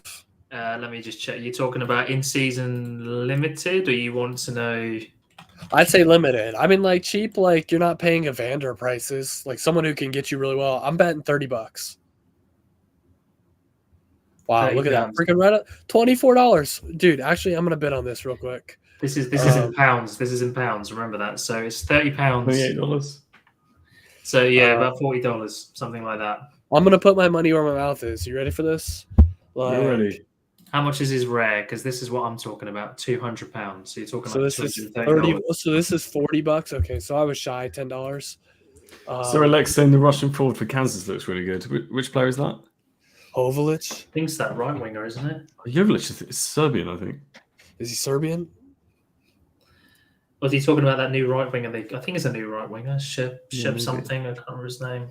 I'll bring him up in a second, Lex. Jovilic is it's like a chess grandmaster as well. That's a fun fact of the day. Yeah, I just got weird facts. I follow Alex's Insta, and they posted he won some sort of championship. I'm like, what? Yo, this is old school degenerate Detroit bad boy streams where like we would talk about players, and then I'd be like, dude, let me go buy that guy real quick. And next thing you know, like one stream down, I'm like $500 deep. So Arnie Slot's not going to be happy, mate. He's going to DM you about that. He'll be all right, bro. You can't let the big dog eat, and I am the big dog. So sorry. But you said before, Detroit, that you want to potentially look at in-season rares. Well, do you want to pay this amount? Yeah, absolutely not. Exactly, which is why I don't have any of these sort of players. But let me just have a look at this Sporting Kansas. Hello. I don't know what I've done there. I think I know what he's talking about because, again, this guy did look quite decent. Yeah, this guy, Shappy, I think he had literally on the name of the back of his shirt here. Yeah, he didn't play too bad. 25 worth of AA. Good not AA. Bad considering he's not scored. Decent AA, to be fair to him, for... Detroit's... Is he gone? Oh, right, yeah, he's gone. Yeah, he's got some decent AA. To get more for the rare in season. Yeah, he's getting more on it. But, yeah, he does look decent. How much is he, to be fair? Yeah, we'll keep an eye on this guy, Lex. This guy looks pretty good. Oh, that's good, mate. I like that. I like the look of that because I'm thinking of just going just in season. No, just classic. Sorry, I'm selling off me in seasons. I think that's the plan. But yeah, we'll have to see where are we going here. So we get rid of Philly and we go on to that. But yeah, I turned that camera off. I didn't want you guys to watch me blow my nose, so I figured I'd do everybody a favor. Oh, bless your heart. But what I wanted to say as well, the only problem with San Jose, I feel like, is maybe their depth. Not the best of players coming on here. I don't think they have any players injured apart from Kiknovic. Never heard of him, not going to lie. But that's the problem. If Martinez or Arango loses, he gets an injury, then obviously they're screwed. Obviously, already they're struggling to replace Lopez now in the midfield for the next game. So that's the issue with them. Defense, they don't even look that amazing, bar Rodriguez, who I rate.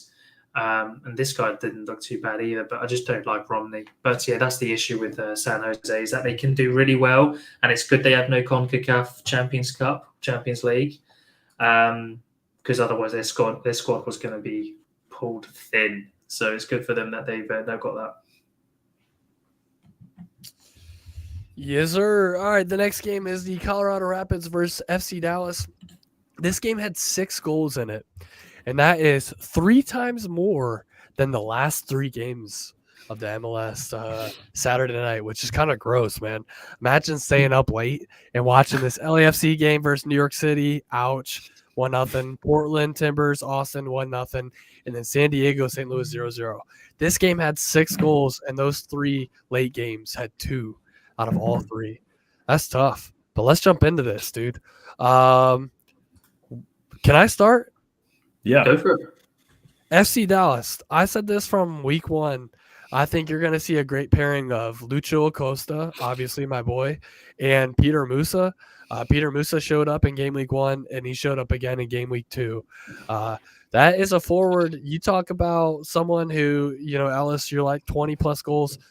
I could see Musa getting 20-plus goals this season. He's got a creator in Lucho, and then the way that Lucho moves off Peter Musa, like he got that assist. I mean, dude, that too is a great 1-2 punch, and great comeback game for them, 3-3. Now, defensively, I don't think you can expect much from Dallas. It's going to be very much reminiscent of like the FC Cincinnati when they lost Matt Miazga last year, and the defense was like, hey, we're going to be giving up goals, but we got Lucho Acosta. We're going to beat you by, death by 1,000 paper cuts. We're just going to keep scoring on you. And I think you're going to see that with FC Dallas this year, that it's just going to be, they're just going to be shootout games. And if they're not shootout games, then it's going to be ugly. And so credit to them. I mean, this was awesome having that. And, so I'll start with FC Dallas, Colorado. I guess you got to give them grace too. Doherty Mihailovic, that kid's a stud. Cole Bassett, he's a stud. Rafael Navarro getting a brace. I mean, you got really good pieces too. Ian Murphy and Cheeto Awoziem. I mean, those are 2 guys I just talked about who were on FCC last year who weren't very good. And they give up goals. And what do they do against FC Dallas? They gave up goals. So against their old teammate. And but yeah, man. So that's kind of my 2 cents on this. This Lares guy, I mean, it looks like he's, the star of the show, but I don't really have too much to say about him. I don't remember him doing anything significant that I was like, dude, he was the best player on the field. If I had to argue, I would say it was either Lucho Acosta or Peter Musa that were the best players on the field. But let's get your guys' put on this. Yeah, I like the Colorado team. I'm slightly biased as well, and I'm sure Cat will say the same. They've got Chris Armas as the manager, who's ex-United for a little stint, so there's a bit of a connection there. But yeah, I like the pieces they've got. We've highlighted Mihailovic quite a few times, Bassett, Navarro getting a couple goals, I think it was. So yeah, I like their pieces. Defensively, got to sort it out. But I guess when you're playing against Acosta and Musa, it's going to be pretty tricky. Yeah, I mean, just to again go what you said, I quite like Rafael Navarro. He's quite a quality striker, and again, like he's got some good pieces around him, but he can do it on his own. Dallas don't really impress me all too much. There's nothing in that team that sort of goes to me like wow, bar obviously the obvious, Musa and Acosta. But the problem is it's an 11-man squad. It's not meant to be just a 2-man squad. So that's the issue I sort of have with it.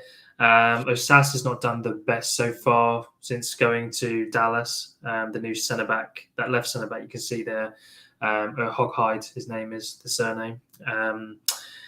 Moved from Amiens from the 2nd tier of the French league. He's not done the best, but yeah, overall the team doesn't impress me. I rate Colorado higher than Dallas anyway. Yeah, I agree, I think. Cool. Well, then we'll jump to the next game, LAFC versus New York City FC. Dude, just something quick I gotta say. Dude, it's like if it's not, what are you giggling about there, Ellis?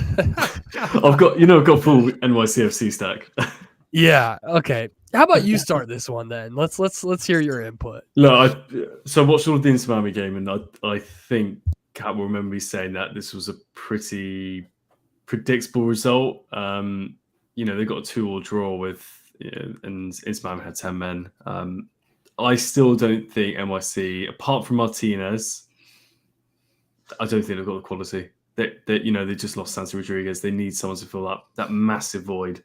And I really like Matt Freese. I think he's a great goalkeeper. So defensively, when they get Martins back, it'll be okay. It'll be a little bit better. But they're missing something. Yeah, I agree. It's a shame as well because I mean, Wolf is not playing up to standards. I don't think he did all right the first half of last season, but from what I remember, he trickled out quite quickly near the back end. So that's quite a shame considering he's from Mönchengladbach, I believe, in Germany, if I remember correctly. So I mean, his threshold should be a lot higher than what it is at the moment.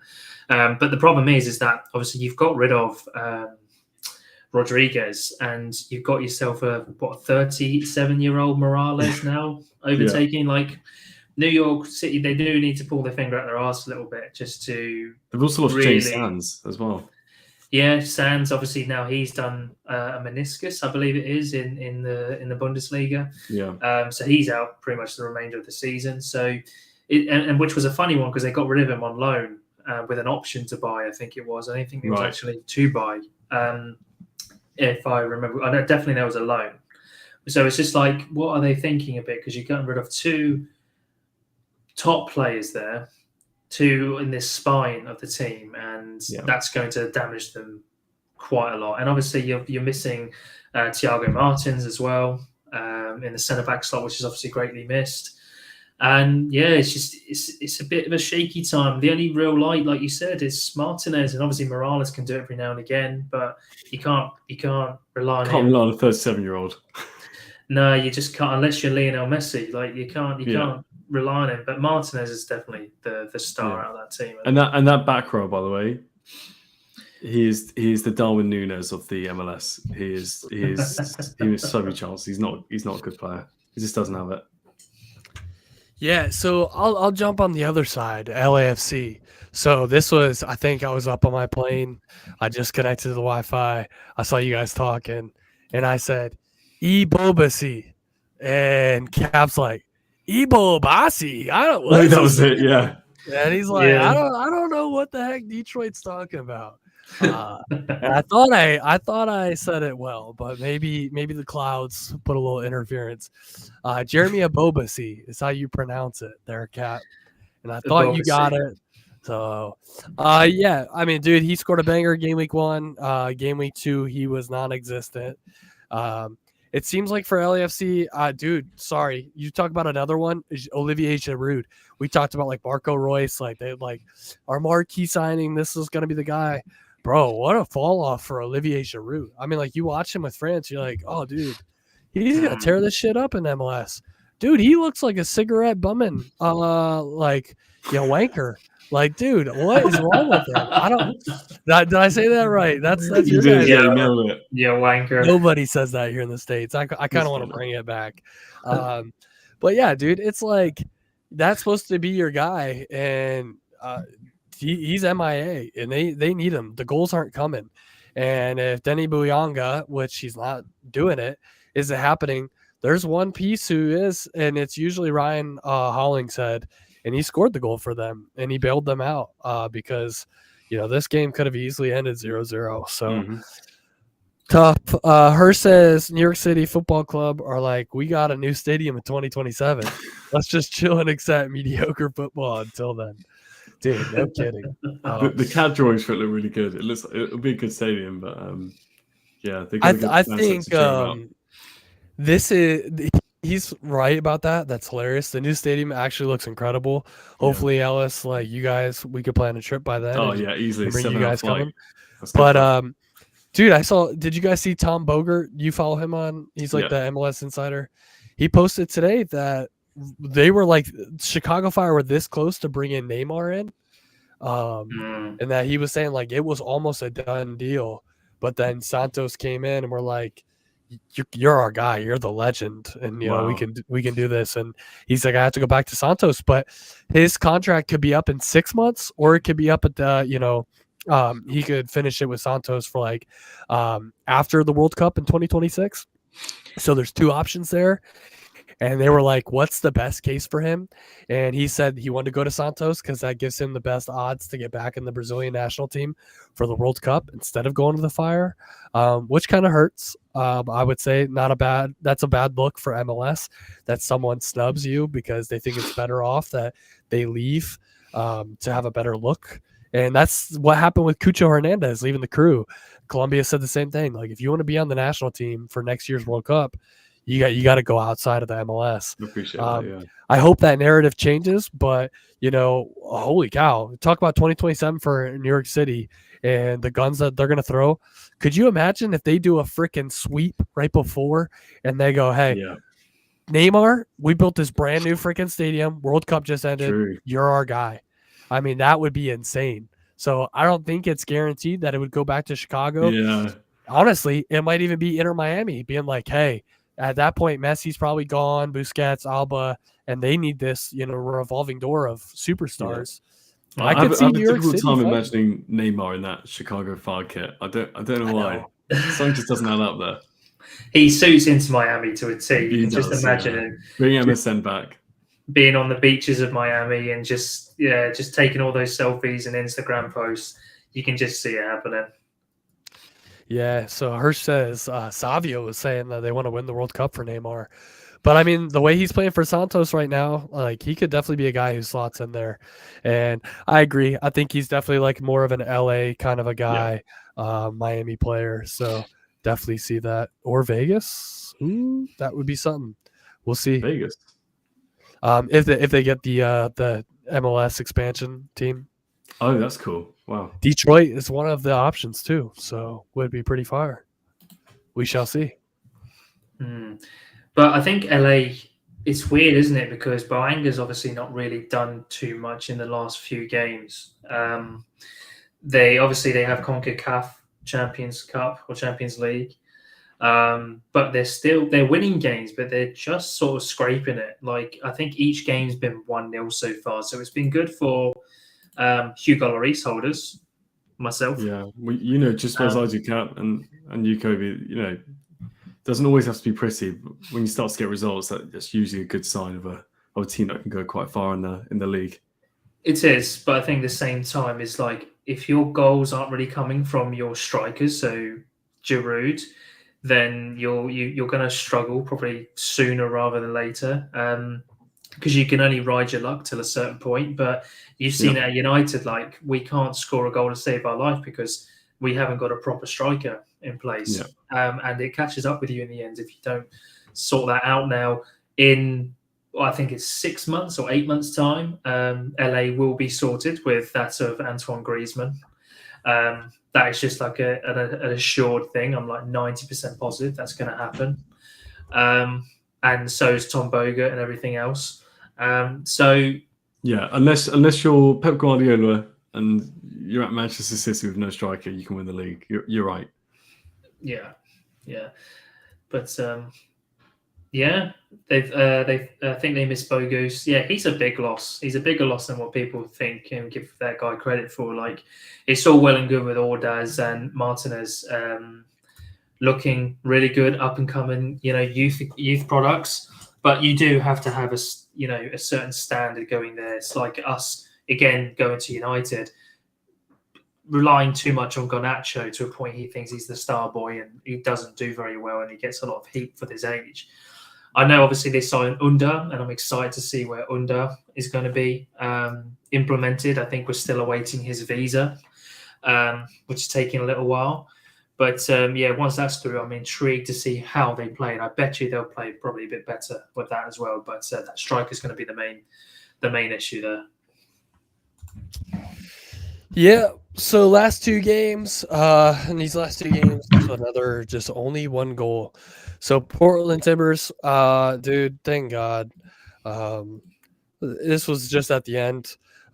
Credit to DaCosta. They brought that new signing in, and he scored a free kick that, I don't know if you guys saw it. Nobody even – it was like meant for someone to redirect it into the back post, and then nobody touched it.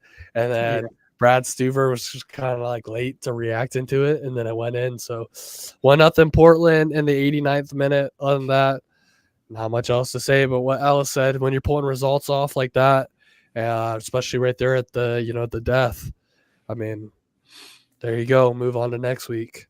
So I think we can just kind of move forward unless you guys got something else. Yeah, not really. It's just a shame about Brad Stuver. I quite like him as a keeper. I feel like he's dug Austin out of some really tricky situations in the past. So that's a shame because I think it's good. He's a good keeper with such a dodgy back line.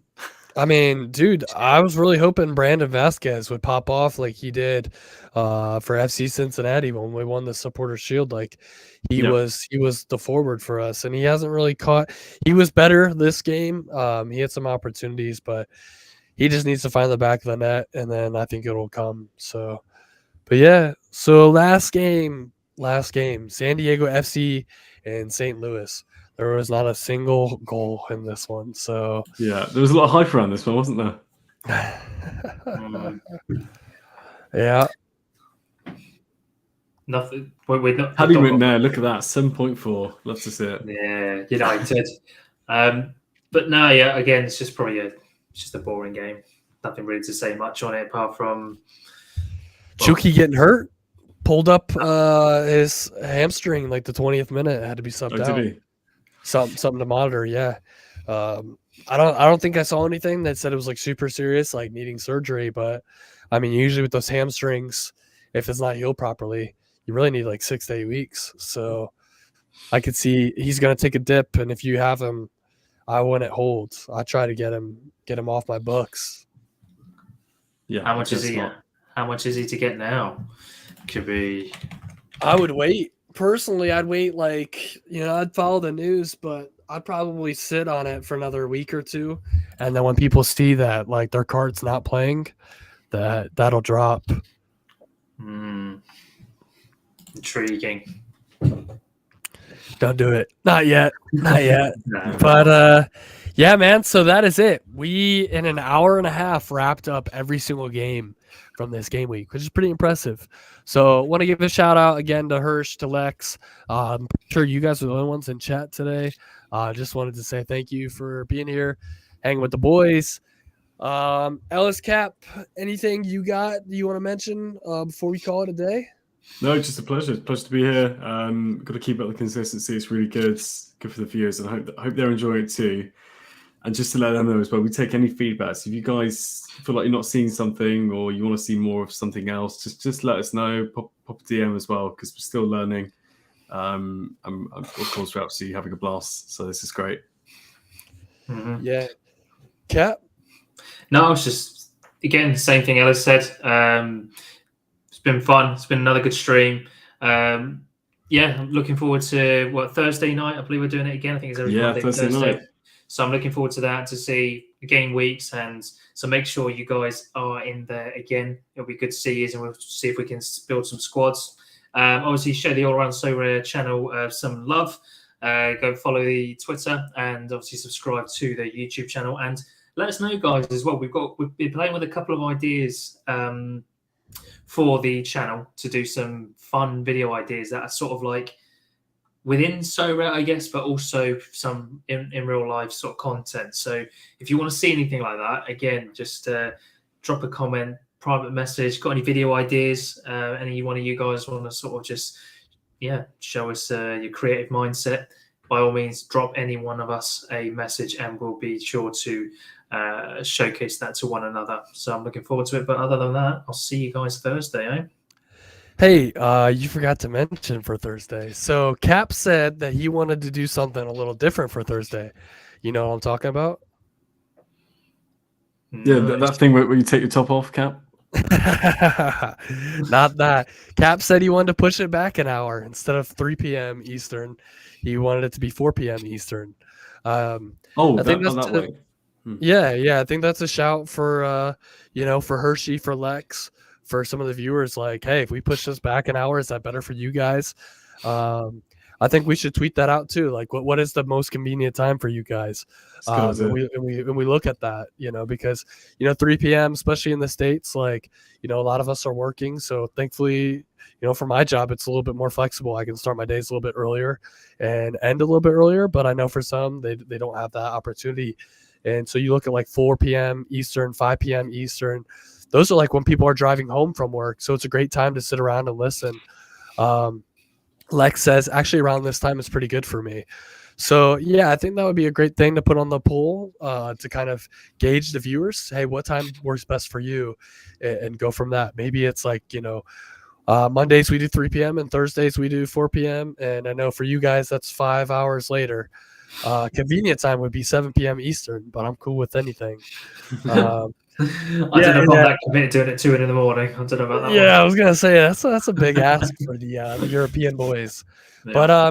But yeah, dude. So Hershey said, content that he wanted to see would be like midweek MLS or CONCACAF Cup, like what we have going on this week.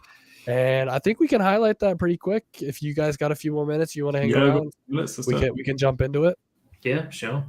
So I don't know if you want to drive the ship and we can take this over, but looking at this, I mentioned that yes, FCC have a home game for CONCACAF Champions Cup tomorrow, so that's one to look forward to. And I honestly don't even remember what the rest of the fixtures are. So the crew play on Wednesday versus LAFC at LAFC. So yeah, perfect timing for you to throw that out there. I truthfully, like let's jump into it. This FCC versus Tigres game. We want to pull up the lineups too. I know we have that Sower Inside membership, and I'll kind of build my lineups alongside too. Hey, FYI, I won that Christian Espinosa, so you're welcome. Yeah, you won it. Well, that's what money where my mouth is. So, yes, sir. And my bid for Shaburka was outbid, bro. What? Oh yeah, I've got a bone to pick you. I keep saying who should I got in my defense for my in-season rare, and I was looking at Shaburka, and you were like, "No, go for Moreira instead." What was wrong with you? I said consistency. I said if you want consistency. That's not what I asked from you. I asked for good scores. Okay. Disappointing you, lad. Not gonna lie. Wanker. Tough. I'll take it. Take that one on the chin. Shaburko's been fantastic. Yeah. All right, so this is what we got for the FCC lineup. Let me make our screen a little bit bigger.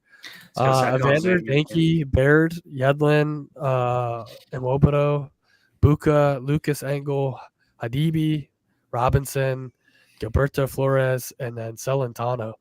I mean, that looks like your top lineup minus Corey Baird. I'd love to see Orejano, but maybe this is where Orejano gets the minutes and then he gets the first start at home on Saturday. So I hope that's the case because Corey Baird, dude, Houston player. I'm gonna be honest, man. He stinks. He's no bueno. If I'm gonna target anybody from this lineup, it is at home. I want Danke. I want Evander. What are you laughing at? just got I'm shit talking these guys who I would. Yeah, they would sauce me up if I played with them. No bueno, indeed. Your boy Engel's still in the team. He looks good. Yeah, I think like you look on that left side, it's a lot of delivery, and you want someone because like FCC potentially aren't going to keep clean sheets. You just saw what happened with giving 4 up to Philly. So you want Lucas Engel who can get you that decisive for an assist or maybe even a wingback goal. So if I'm going to target guys, those are the 3 I look at: Engel, Evander, Danke, and Buka got a little bit of a rest. So Buka last time in the CONCACAF he scored a brace, so could happen again. Your guys' takes on this? Yes, it's close to your strongest team, isn't it? Really. Apart from that, Corey Baird, I do agree with you about the time at Houston. He didn't look great there either. So yeah, I'm not sure. Yeah, well, one thing's for sure is that you guys really have to seal it this weekend because I don't think you're going to get a result away. Tigres are good at home, and from what I remember, I'm pretty sure Jonesy has a Tigres stack. He does. So why do you say away? Oh, you're saying leg 2? Yeah, leg 2. So you need to make this a 2-3-0 really. Well, maybe 2-0 is probably the best sort of result. Obviously, more the merrier, but as a realistic one, maybe 2-0. Sure. So then, in which case, next week you can rest a couple of players, but you can also probably see it through. Because I can't see you guys giving up 3 goals. Otherwise, if you do win 2-0, but yeah, I think this is a 2-1 game at home tomorrow, and that's not a good thing to go into Tigres for leg 2. So you're right. I hope I'm wrong, but if I had to bet on this game, I would say over under if it's 2.5, I'd hammer it. I think there's 3 goals. I think there's 2 alongside FCC, and there's 1 for Tigres. Yeah, agreed. I was looking to build these lineups. I don't even know where to put these guys. Like you look at in season, you've got so you obviously have the Champions League for tomorrow, but like Classic is like the only spot you can put MLS cards. Am I wrong? Have you guys looked at building lineups? You're right. Yeah. Like it's just All-Star? That sucks. Yeah, it's a shame to have its own comp. Like, I don't know. It'd be nice. Like for a single game week kind of thing. It would be cool. Yeah, I mean, if they can do it for Champions League, why can't they do it for CONCACAF Champions League? So it's Champions League, mate. It's where the money's at. Yeah, Isn't for it? sure. It's big money, big. All the all-star players. But yeah, it's a shame we don't get certain competitions for midweeks. This is a little bit wasted, but yeah, is this pretty much the Champions League of of America, right? Yeah, this is. So I think it deserves the same respect in that sense, and potentially so I could look at that in the future. Vancouver, your boy Brian White. Brian White. I don't even know if that's the chant, but we like it. Yeah, we'll take it. Yeah, I'm going to be playing gold and white, and I'm probably going to pick myself up a classic Ray Nelson. I think he looks sharp every time I watch them as well, and I'm excited to see I can reckon they can go quite far, but the problem is like San Jose Earthquakes, so they have a lot of depth. I'm not overly sure, but I am quite bullish again on Vancouver, and I think they should bid against Monterrey. It's going to be a difficult game. They do. Monterrey do have one of my all-time favorite players in their team at the moment. Is that that's that Spanish guy Canales? He is Spanish. Sergio Ramos. You might have heard of him. Oh, Sergio Ramos. I don't know why. Just might have heard of him.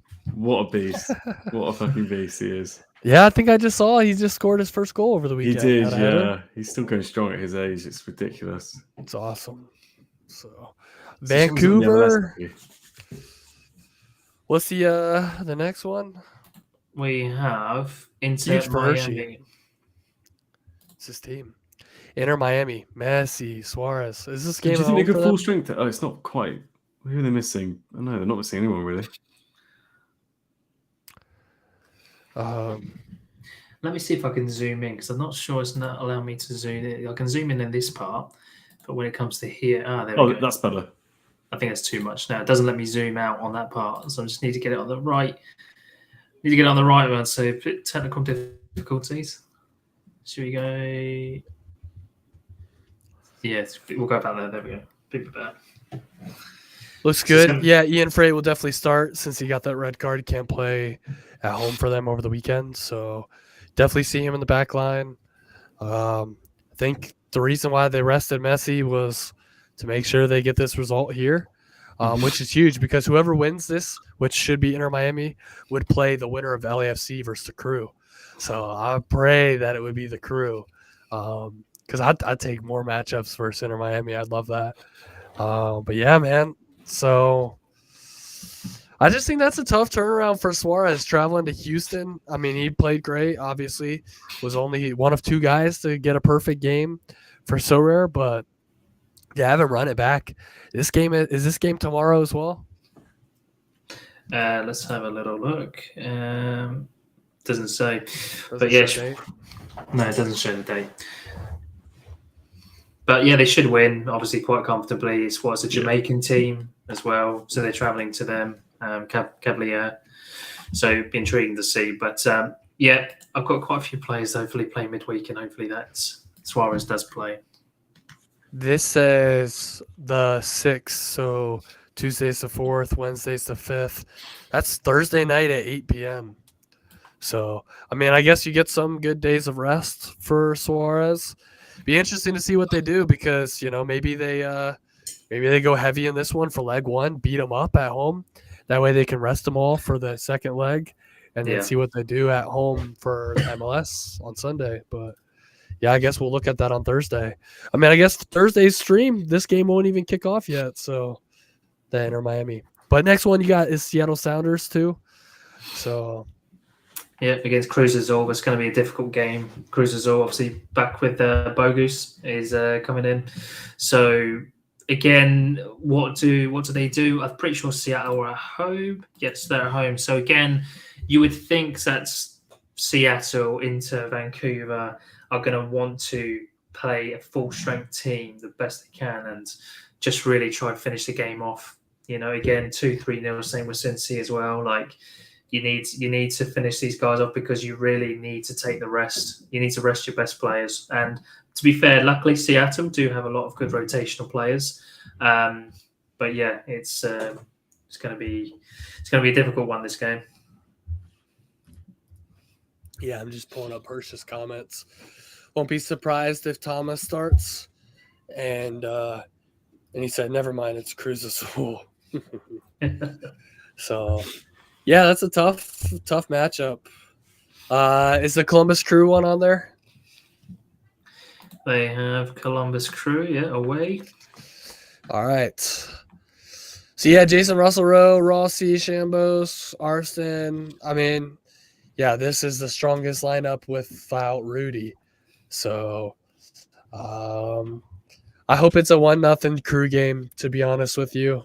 But it could be something else. LAFC could pop off, and then the Crew take it in leg 2 at home. We shall see. I guess when is this? It's got to be Wednesday night. This one, Columbus Crew. LAFC gonna play Olivier Giroud, Mark Delgado. I mean, that's great for them taking Delgado. This game's tomorrow night, 10:30. So you got FCC and the Crew both playing tomorrow night. That's a lot of travel for the Crew. I mean, you're going from Saturday night, going from New England, probably getting back to Columbus. And then I'm assuming they probably fly tonight for tomorrow's game. No way they fly today because LA from Ohio is like a 5-hour flight. So it's a long distance. So, yeah. Not too hopeful as a Crew faithful for that one. Yeah, I think you have every reason to believe that as well. 3 home games in a bounce for LAFC, so it's quite nice. And it's a late one for us too, 10:30 on the East Coast. Yeah. That's like we usually play. I mean, like I told you, we're gonna play on Saturday at 2:30. Early is best. Kicking off at 10:30, man. That's brutal. You're waiting all freaking day, and your body just doesn't adjust to that time change in one day. So I could see LAFC maybe putting it could be a 2-0 game, honestly, for LAFC. I don't want it to be, but praying a 1-0 result. That's probably best case scenario for the Crew, if I'm being honest. Okay, I think that's all the games. What I wanted just to end off with, if I can bring it up, while people are still in chat, because we will finish up now. What does everyone think of this? Dude, I think that's freaking sick. I love it. I love it. When you sent this for the boys, I was like, bro, this is dope.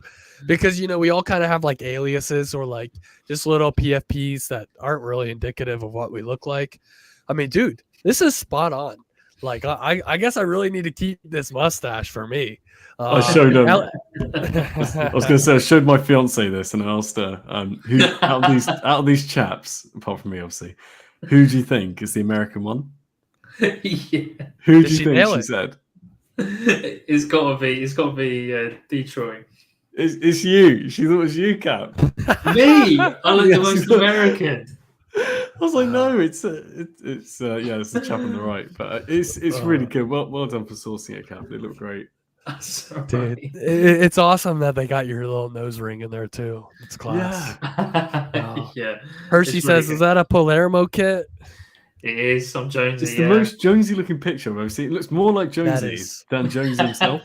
100% right. I love it. Yeah, it's brilliant. You don't really get to see Jonesy smirking like that too often. He's usually, that's true, actually. Yeah. Especially now, him being a City fan, he's got a lot to frown about. Yeah, he does. Yeah, he's been awfully quiet this season. Yeah, I was wondering why. Yeah, he has been. But I think that's everything we got to talk about today, chaps. And hey, I'm looking forward already to Thursday night. It should be fun. Yeah, me too. I love Can't it. wait. They're really good, those Thursday night streams. So you, what do you want to do here, Cap? You want to tweet it out and see if 3 p.m. Eastern or 4 p.m. is better, or do you want to just test it out when we just tell everybody 4 p.m. next stream for Thursday? I think, regardless, really, we might try to do it at least half an hour to an hour later. Only because it's more difficult for me and Ellis to make these sort of times. It's around, I finished work about an hour and a half after, so I don't get time to eat. I've still not eaten now, and it's nearly 10 o'clock at night. So it's and I don't really, yeah. So I'm sort of, we're committing to the cause, but yeah, I think for longevity and for us to continue doing this, I think we're going to do this an hour later. I think if we can start getting, we got a good mixture of European and American viewers around that time, I think, as well. I think that's fair enough. Hershey says work can wait for the boys. Oh, I love it. Good man. But yeah, let's test it out. So yeah, man, we can push that back. You know me, I'm flexible. So that is something we can absolutely do. And yeah, we got to make sure the boys are fed, man. I don't want you guys biting my head off all hangry. So yeah, which is crazy though. I didn't know you guys work so late. That's wild. Like in the States, man, start early, end early. So that's the motto. Yeah. Well, I finished at about 6 o'clock. So by the time I'm done and finished, it's about half past 6. Then obviously an hour and a half later, essentially, is when we've got the stream. So it's, and then between those times, I've got to walk the dog and do other bits and bobs for, you know, daily life, see the missus and all this other stuff. So yeah. All right. So you'll see us then. We're gonna run it 4 p.m. on Thursday. We'll tweet it out and everything. And yeah, man, it was a pleasure. Good chatting with the boys. Yeah. And I think that's it. Call it a day. Nice one. So awesome. Good stream. All right, Ellis, Cap, that's it for me. Hirsch, Lex, everybody in chat, viewing, watching, lurking.